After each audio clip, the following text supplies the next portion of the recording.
di mana metode simplex adalah metode yang digunakan untuk menyelesaikan program linear, di mana kita harus mencari nilai optimal, baik itu memaksimumkan ataupun meminimumkan nilai dari suatu fungsi tujuan yang memiliki beberapa kendala. Nah, langsung saja kita masuk pada kasus meminimumkan, di mana fungsi tujuannya yaitu min 3x1 ditambah x2 ditambah x3, dan fungsi kendalanya ada 3, yaitu fungsi kendala pertama x1 dikurang 2x2 ditambah x3 lebih kecil atau sama dengan 11. Fungsi kendala kedua yaitu min 4x1 ditambah x2 ditambah 2x3 lebih besar atau sama dengan 3. Kemudian fungsi kendala ketiga yaitu 2x1 dikurang x1 sama dengan 1. Nah, kemudian kita mengubah fungsi kendala ini ke dalam bentuk persamaan umum atau standar. Mari kita bahas satu persatu fungsi kendala 1. Di mana fungsi kendala 1 ini memiliki persamaan lebih kecil atau sama dengan, maka kita ubah persamaan ini ke persamaan sama dengan menambahkan nilai atau variabel slack, sehingga fungsi kendala 1 menjadi x1 dikurang 2x2 ditambah x3 ditambah s1 sama dengan 11, sehingga ini menjadi persamaan umum dari fungsi kendala 1. Kemudian fungsi kendala 2 menjadi, nah, terlebih dahulu pada kasus meminimumkan ini, tanggal atau persamaan lebih besar ini harus kita ubah ke dalam bentuk persamaan lebih kecil dengan mengalihkan setiap ruas kiri harus kita kalikan dengan min 1, sehingga hasilnya menjadi min 1 dikali min 4x menjadi 4x1 dikurang x2 dikurang 2x3 lebih kecil atau sama dengan min 3. Nah, kemudian kita harus mengubah persamaan ini lagi ke dalam bentuk persamaan sama dengan cara menambahkan nilai surplus, sehingga nilainya menjadi 4x1 dikurang x2 dikurang 2x3 ditambah s2 sama dengan min 3. Nah, teman-teman semua, ternyata nilai kadarnya masih bernilai negatif. Untuk mengubahnya ke persamaan umum, kita harus mengalihkannya dengan min 1, sehingga hasilnya menjadi min 4x1 ditambah x2 ditambah 2x3 dikurang s2, dan kita harus menambahkan nilai artifisial.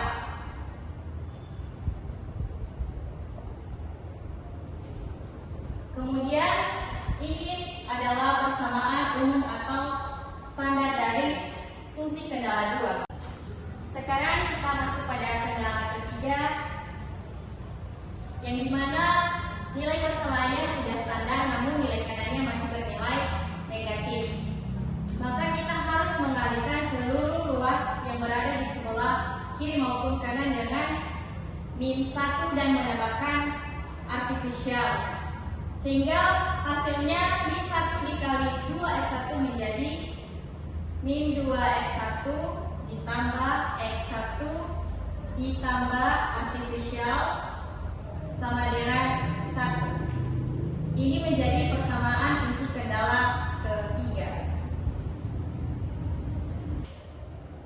Tahap selanjutnya kita akan mencari nilai dari R1 dan R2, di mana nilai R1 dan R2 ini kita dapatkan dari fungsi kendala 2 dan 3. Sehingga nilai yang berada di ruas kiri kita pindahkan ke ruas kanan, maka bentuknya pun ikut berubah. Maka nilai x1 menjadi 3 ditambah 4x1 dikurang x2 dikurang x3 dikurang s2. Begitupun dengan R2-nya.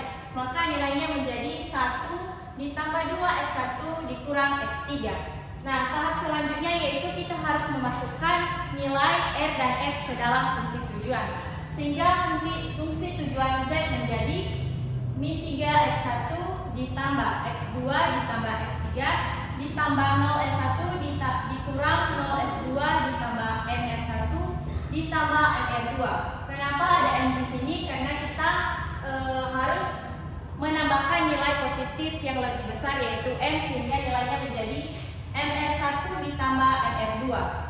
Nah, tahap selanjutnya kita harus mensubstitusikan nilai R1 dan R2 ini ke dalam M, sehingga hasil fungsi tujuan Z menjadi min 3X1 ditambah X2 ditambah X3 ditambah M dikali 3 ditambah 4X1 dikurang X2 dikurang 2X3 ditambah X2 ditambah M dikali 1 ditambah 2X1 dikurang X3. Maka hasil substitusi dari perkalian M ke R1 ini menjadi min 3X1 ditambah X2 ditambah X3. Hasil dari M ini menjadi 3M ditambah 4X1 dikurang MX2 dikurang 2MX3 ditambah MS2 ditambah M ditambah 2MX1 ditambah X3. Nah, langkah selanjutnya yaitu kita harus mengelompokkan variabel X1, X2, dan X3. Variabel yang ada X1 yaitu ini 3, 4, dan 2. Maka hasil substitusinya yaitu min 3 ditambah 6M. Kemudian nilai X2 yaitu 1 dikurang M didapat dari nilai X2, kemudian ini MX2. Maka jumlahnya yaitu 1 dikurang M. Kemudian nilai dari X3 kita dapat dari X3 yaitu diubah menjadi 1, kemudian 2MX3, kemudian MX3. Maka hasilnya menjadi 1 dikurang 3M.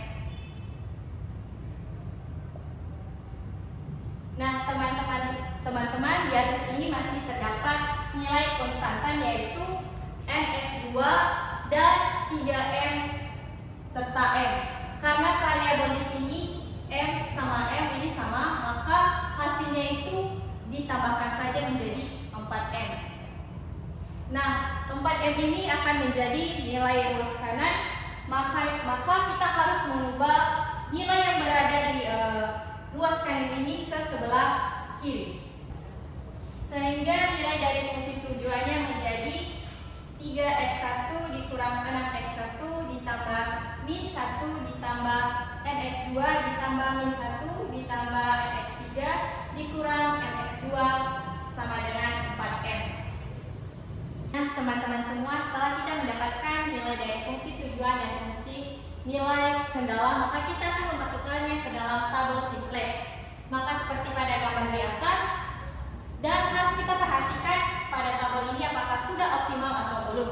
Dan ternyata teman-teman semua, pada tabel pertama ini masih belum optimal, di mana masih terdapat angka positif yang lebih besar.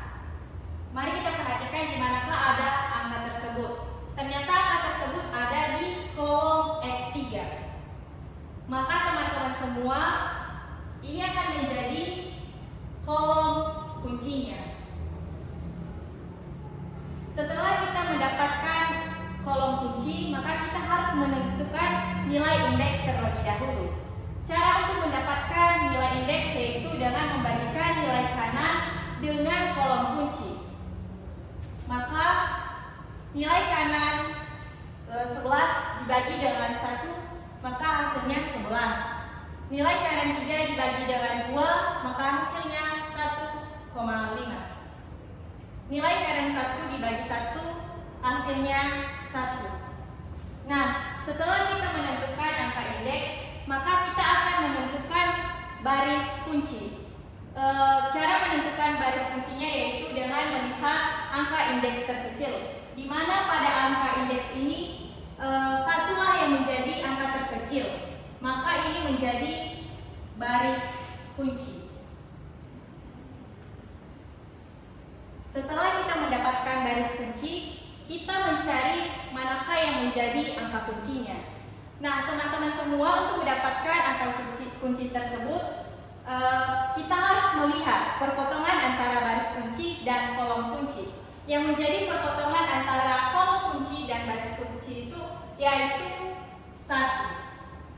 Nah, teman-teman semua, setelah kita mendapatkan ini, maka kita akan mencari baris baru kunci, di mana rumusnya yaitu baris kunci dibagikan dengan angka kunci.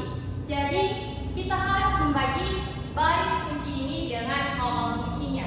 Jadi, hasil dari min 2 dibagi dengan 1, hasilnya min 2. Kemudian 0 dibagi 1, hasilnya 0. 1 dibagi 1, hasilnya 1, dan begitu selanjutnya. Kemudian kita juga harus mencari baris baru lain. Yang saya maksudkan dengan baris baru lain yaitu baris Z, S1 dan S2. Cara mencari baris baru lainnya yaitu dengan menggunakan rumus baris lama dikurang nilai kolom kunci dikalikan dengan nilai baris baru kunci, maka substitusinya seperti ini.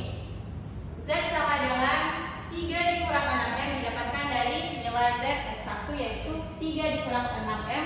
Kemudian dikurang dengan min 1 ditambah 3M didapatkan dari sini. Kemudian dibagi dikali dengan min 2. Maka setelah kita substitusikan, hasilnya menjadi 3 dikurang 6M dikurang 2 ditambah 6M. Nah, pada tabel di sini kita dapat menyederhanakan yang ke-6M ini. Maka ini langsung kita hilangkan. Dan sisanya menjadi 3 dan 2. Sehingga 3 dikurang 2 maka hasilnya 1. Dan angka 1 ini menjadi baris atau nilai baris baru lain Z yaitu 1. Nah, teman-teman semua, untuk mencari nilai dari baris baru lain, tetap kita gunakan rumus yang seperti ini. Nah, teman-teman semua, setelah kita mencari atau mendapatkan baris baru lain secara keseluruhan, setelah kita memasukkannya ke dalam tabel, maka kita harus memperhatikan tabel tersebut apakah sudah optimal atau belum. Maka setelah saya perhatikan, tabel ini masih belum optimal, di mana pada tabel tersebut masih terdapat angka positif 1 dan positif M. Nah, angka positif tertinggi di antara tabel X1 dan X2 itu yaitu angka terbesarnya positif M. Maka X2 ini akan menjadi kolom kuncinya.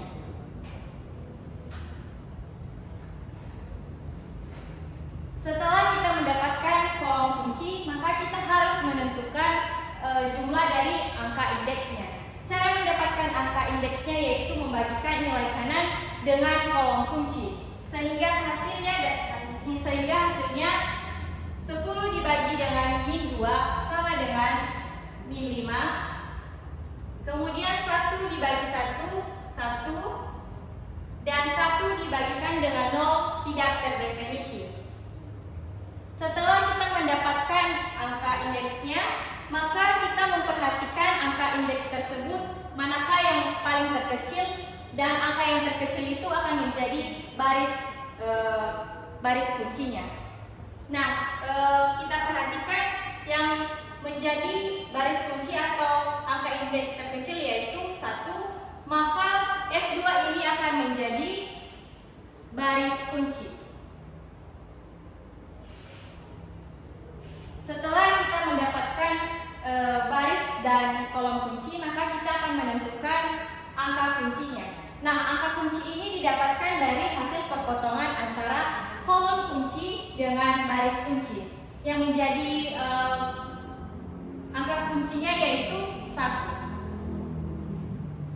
Setelah itu kita akan mencari baris baru kunci, di mana cara mencarinya yaitu dengan menggunakan rumus baris kunci dibagikan dengan angka kunci. Baris kunci di sini ada 0 dan angka kuncinya yaitu 1, sehingga 0 dibagi 1 sama dengan 0. 1 dibagi 1, perhitungannya menjadi 1 dikurang min 1 ditambah M dikali 0. Kita sederhanakan. 1 min 1 ditambah M dikali 0, 0. jumlahnya menjadi 1. Nah, nilai Z baru menjadi 1. Kita tulis. Cara mencari baris lain seperti rumus yang di sebelah kanan ini. Nah, jadi perhitungannya menjadi 1 dikurang min 1 ditambah M dikali 0. Kita sederhanakan. 1 min 1 ditambah M dikali 0, 0. Maka jumlahnya menjadi 1. Nah, nilai Z baru menjadi 1. Kita tulis. Cara mencari baris lain seperti rumus yang di sebelah kanan ini. Dan tahap selanjutnya kita akan mencari baris baru lain dengan menggunakan rumus yang sama. Nah, setelah kita menemukan baris baru lainnya, maka kita masukkan ke dalam tabel simplex. Setelah kita masukkan, maka kita perhatikan tabel tersebut apakah sudah optimal atau belum. Dan ternyata pada tabel di sini masih belum optimal, di mana masih terdapat nilai positif yang berada pada X1. Maka untuk itu kita harus menentukan yang mana kolom baris, baris kunci dan angka kuncinya. Pertama-tama yang kita cari yaitu kolom kuncinya. Yang menjadi kolom kunci yaitu X1, di mana nilai positif tertinggi ada di X1.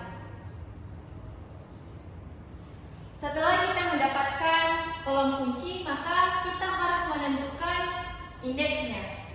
Angka indeks kita dapatkan dari nilai kanan dibagikan dengan kolom kunci. Sehingga 12 dibagi 3 sama dengan 4. 1 dibagi 0 tidak terdefinisi. Dan 1 dibagi min 2 sama dengan min 0,5. Betul itu? Betul.